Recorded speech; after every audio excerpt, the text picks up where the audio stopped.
네, 하프타임은 오윤혜님과 함께 하는데요. 지금 오윤혜님이 저 지하에 차를 대시고 급히 올라오고 계신다는 말씀을 전해 들었습니다. 그래서 오늘은 제가 오윤혜 씨 오시기 전에 혼자 지금 막 오셨습니다. 네, 아니요, 이거 뛰지 마세요. 네, 안녕하십니까. 네, 안녕하십니까. 네, 반갑습니다. 한 20분 전에 오신 분 같은 얼굴입니다. 예. 네, 반갑습니다. 예. 네. 그래서요. 지금 오윤혜 씨가 방금 급히, 도착했습니다. 예, 올라와 주셨습니다. 네. 예. 자, 피드백 타임 시작해 봅니다. 뭐 이렇게 아무 일도 없었다는 듯이. 급하게 들어가십니까? 4637님께서 권순표 앵커님 눈에 다래끼 나셨네요. 저도 딱 그 위치에 났었는데 결국 짠했어요. 예. 오늘도 사회 곳곳에 고름 터트려 주시길 바랍니다. 예. 이거 터트리셨나요? 아니요, 아직 더 익히고 있는 중입니다. 근데 짜긴 짜야 될 것 같습니다. 어제보다 더 커진 느낌인데요? 뭐 이렇게 좋아하십니까? 아니. 지금 때를 기다리고 있는 중입니다. 자, 여물 때까지. 예, 때리 네. 제가 옛날부터 보면요. 저는 이렇게 고름이 잘 안 잡히는 피부인데 이 고름이 잡힐 때는 때를 기다리는 게 가장 중요하다는 걸 어렸을 때 배웠습니다. 여드름에서. 그거 안 했다가 짜면은 흉터 남고 막 커지고 더 커지고 다 때가 무르익었을 때 골라가지고 딱 짜는 게 중요합니다. 알겠습니다. 그때가 빨리 오기를 더 그 예쁜 눈을 빨리 보고 싶으니까요. 아이고 감사합니다. 네, 깜짝 놀랐습니다. 사장님께서 늦었다고 별말 쓴다 하시네. 늦으니까 막 공치사가 그냥. 예. 아니죠. 뭐 지금보다는 엊그제 눈이 더 나았으니까. 자주 늦으셔도 뭐 그 정도 공치사하면 괜찮습니다. 예. 네. 예. 0646님께서 시청자가 답답한 가슴을 달랠 길이 없는데 뉴스 하이킥이 시원한 사이다 발음에 가슴이 뻥 뚫립니다. 앞으로도 더 시원하고 청량 음료가 되었으면 좋겠습니다. 들어주시는 청취자 여러분들 정말 감사합니다. 예. 네. 자, 오늘 뉴스 이어가 보도록 하겠습니다. 최근 김영석 독립기념관장 임명이 논란이 계속되고 있죠. 이 와중에 KBS가 광복절인 15일에 이승만 전 대통령을 미화했다라는 지적을 받고 있는 다큐멘터리를 방영하기로 결정해서 논란이 되고 있습니다. 그런데 이 영화가 또 작품성으로도 인정을 못 받았나 봐요. 독립영화 인정을 신청했는데 객관성이 결여됐다라는 이유로 독립영화로도 이제 인정되지 못한 작품인데 이 다큐멘터리를 공영방송에서 그것도 광복절에 방영하는 것. 자, 이해가 안 가는 왜 이렇죠? 왜 이럴까요? 왜 이런 판단할까요? 이게 예를 들어서 이승만 전 대통령의 제가 늘 말씀드리지만 공이 있고 과가 있단 말입니다. 그 공과 과를 객관적으로 설명하면 되는 것을 이건 지금 작품성도 없다 그러고 제가 약간 제가 이 다큐를 볼 리는 없겠지만 소개받은 이 내용을 보면 3.15 부정선거는 누명을 쓴 건 이건 객관적인 증거, 역사적으로 어떤 컨센서스가 이미 이루어진 판단에 대해서 이렇게 의문을 제기하는 프로를 굳이 광복절에 KBS가 공영방송에서 그걸 낼 이유가 있을까요? 왜 그럴까요? 하는 생각이 정말 요새는 제가 무슨 생각을 가끔 하냐면요. 왜 그럴까? 왜 도대체 이런 질문을 하지 말자. 정신건강에 너무 안 좋다. 왜냐하면 답이 해소되는 게 별로 없어서요. 이 질문에 대해서. 그래서 요새는 왜 그럴까를 덜 하려고 그래요. 도대체 왜라는 질문을 덜 하고 그냥 이렇구나. 그냥 받아들이는. 아니, 받아들이고 못 살겠고요. 이렇구나. 그럼 물어봐야겠다. 왜 그럴까? 저 혼자 답을 찾으려 노력을 별로 안 해요. 좀 제발 관련된 분들 보면 물어봐야겠다. 정말 꼭 좀 대답 좀 해줬으면 하는 간절함이 있는데 대답들을 못 하는 것 같아요, 보면. 최근 그 일본의 아사히 신문에서는 이런 보도가 있었다고 하더라고요. 대한민국의 친일 정권이 들어서서 일본이 정말 너무 좋아졌다. 일본에서 인정한 친일 정권, 윤 정부의 기조가 되게 비슷해지고 있는데 언론이 장악되면은 이렇게 국민들이 원하는 예를 들면 세월호 10주기 다큐멘터리 같은 경우에는 불방이 되었잖아요.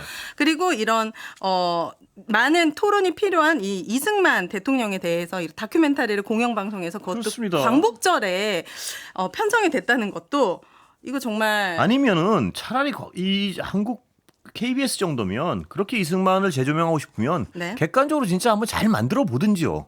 그 역량이 되고 인력이 되고 그 재원이 되는 한국 방송 아닙니까? 그러면 차라리 진짜 이게 이승만입니다 하고 제대로 만들어 보는 건 또 모르겠어요. 근데 이 작품성에 대한 수많은 논란, 네. 그리고 팩트 자체가 뭐 한두 가지만 봐도 틀린 부분이 있다는 지적이 나와 있는 건데. 이것도 보니까 KBS 박민 사장이 이 통상 독립 영화를 500만 원 안팎에 구매를 하는데 이 이승만 다큐멘터리 같은 경우에는 구매 예산의 2배 1,000만 원의 계약을 또 했다고 해요. 예. 독립운동, 한국 전쟁 승리, 산업화 등에 초점을 맞춰줬다. 뭐 이 대통령의 기여를 쉽게 설명하는 내용이라고 되어 있지만 편성 실무진이 편향성 등을 지적해서 여러 가지 문제를 제기를 하자 구매는 뭐 편성국장이, 방송용 편집은 편성 본부장이 직접 맡아 강행했다고 합니다.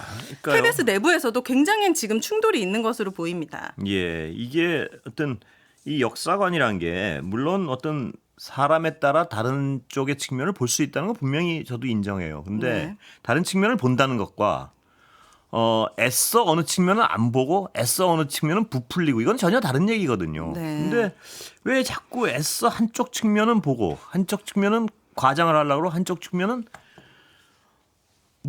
보지 않으려고 그러고 네. 왜 안 물어본다 그랬죠? 네네. 바로 못 지키시네요. 네. 근데 왜가 너무 많아요. 요새 보면 이 벌어지는 일들이 왜가 너무 많다 보니까 어떤 맞아요. 이 청취자분들한테도 피로도, 왜냐하면 제가 그 왜에 대한 대답을 해드릴 수가 없어서 누가 나오면 이렇게 질문을 하는데 그 왜에 대한 대답이 안 나오니까요. 이게 네. 왜냐면 그냥 우리가 상식적으로 생각해왔던 우리의 상식을 파괴하는 일들이 예, 생기기 때문에 그렇습니다. 저도 모르게 이제 왜 이럴- 그럴까가 생기는 거거든요. 이런 거죠. 왜 굳이 독립기념관장에 왜 굳이 그런 논란이 있는 분을 네. 어제 또 어떤 분이 설명하시지만 아주 그분의 역사관을 인정한다 치더라도 네. 왜 콩나물 국밥집에 뚝배기를 내놓냐 이거죠. 그러니까 왜 비빔밥을 뭐 불고기를 내놓고 갑자기 그러니까 어떤 간판을 걸어놓는데 전혀 걸맞지 않은 분들 인사를 자꾸 하니까 네. 왜? 이라는 질문을 하게 되잖아요. 네. 근데 그 질문에 대한 답은 없이 공허한 메아리가 울려 퍼지고 맨날 또 왜 네. 사도광산은 우리 정부는 저렇게 일본 정부가 하자는 대로 해주지? 네. 도대체 우리가 얻어온 건 뭐지? 왜 그럴까 하다 네. 보면 또 괜히 답답해지고 답답하고 화나고 이러니까 네. 또 대답은 안 나오고요. 우리 청취자분들은 얼마나 더 답답하겠어요. 그래서 제가 저희는 직접 물어볼 수라도 있지만 청취자분들- 청취자분들은 막 벽을 보면서 답답하실 거 아니에요. 청취자분들 대신해서 많이 여쭤보려고 그러는데 네. 그거 참 스트레스예요. 더 물어볼 것이 남았습니다. 제가 또 예. 가장 이 윤 정부 초기에 가장 제가 거품 물고 비판했던 예. 것이 용산 이전이거든요. 예, 그렇습니다. 안 그래도 이것에 대해서 최근 감사원이 대통령실 관저 이전에 관련된 의혹 관련해서 감사 기간을 또 연장을 했습니다. 예. 이제 참여연대가 2022년 10월에 대통령실의 용산 이전 과정에서 직권 남용과 특혜 등 불법성이 있었는지 또 김건희 여사와 인연이 있는 업체가 관저 공사를 수주했다는 의혹 등을 조사해달라며 국민감사를 청구했는데 이게 벌써 7번째 연장이 예. 이루어졌어요. 근데 최근 한겨레에서 이런 보도가 나왔습니다. 대통령실 관저 불법 의혹을 보도하고 있는데 의혹이 크게 두 가지예요. 종합건설업 면허가 없어 증축 공사를 할 수 없는 네. 21g이라는 업체의 명의를 빌려 불법 시공했다는 것 하나. 그리고 21g은 김건희 여사가 대표로 있었던 코바나 컨텐츠의 전시 후원사로 알려져 이 예. 특혜 의혹도 있었고 또 하나는 14평을 증축했는데 이게 일주일 만에 사용 승인이 났다고 해요. 14평을 어떻게 일주일 만에 증축을 하고 사용 승인이 날 수 있는지 감사원 감사를 통해 제대로 밝혀질 수 있을지도 의문입니다. 이런 걸 들으면 오윤혜 씨가 설명하신 걸 들으면 또 생각나잖아요. 왜? 감사원은 아무런 어떤 하자가 없으면 없다고 발표하면 되고. 네, 감사를 하긴 하고 있을까요? 저는 그것도 의문입니다. 멀쩡한 청와대를 이렇게 엄청나게 많은 세금을 들여가지고 용산을 이전해서 도대체 국민이 얻는 이익은 뭐고 윤 대통령 죄송합니다. 네. 했겠지. 아니 근데 네. 그런데 그렇습니다. 도대체 왜? 네. 왜 했으면 결과가 나왔으면 뭐 아무런 뭐 하자가 없다는 하자가 없다고 설명을 하면 되고 네. 있으면은 이러이러한 하자가 있어서 지정 조치를 하면 되는데 네.